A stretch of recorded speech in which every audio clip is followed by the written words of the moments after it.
Hi friends, welcome to our YouTube channel. ఈరోజు అయితేనండి నేను పుచ్చకాయ ఐస్ అయితే తయారు చేశానండి. ఇదైతే ఫస్ట్ టైం చేశానండి. నేను వచ్చిద్దో రాదనుకున్నాను. చాలా బాగా వచ్చిందండి. ఏం లేదండి, పుచ్చకాయని మనం కట్ చేసుకొని దాంట్లో కొంచెం పంచదార వేసుకొని మిక్సీ పట్టుకున్న తర్వాత వడకట్టుకోవాలి. అదిగోండి, మా పిల్లలు అయితే ఎప్పుడైతే తినాలా అని ఎదురు చూస్తూ ఉన్నారు. ఆ మిక్సీ పట్టుకున్న ఆ పుచ్చకాయ రసాన్ని మనము చిన్న చిన్న కప్పుల్లో కానీ గ్లాసుల్లో కానీ పోసుకోవాలి. అదిగోండి, ఈ విధంగా పోసుకొని వాటర్ ఏం కలపొద్దండి. కొంచెం పంచదార, ఆ పుచ్చకాయ ముక్కలే మిక్సీ వేసి ఆ మిక్సీ పట్టిన ఆ జ్యూస్ని ఈ విధంగా వేయాలి. వేసిన తర్వాత మనము ఫ్రిడ్జ్లో పెట్టుకోవాలండి.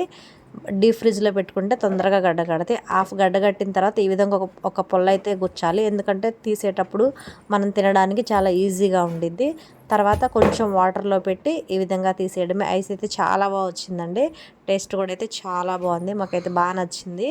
అంతే ఫ్రెండ్స్, వీడియో కనుక మీకు నచ్చినట్లయితే తప్పకుండా లైక్ చేయండి, షేర్ చేయండి, మా ఛానల్ని సబ్స్క్రైబ్ చేసుకోండి. Thank you for watching.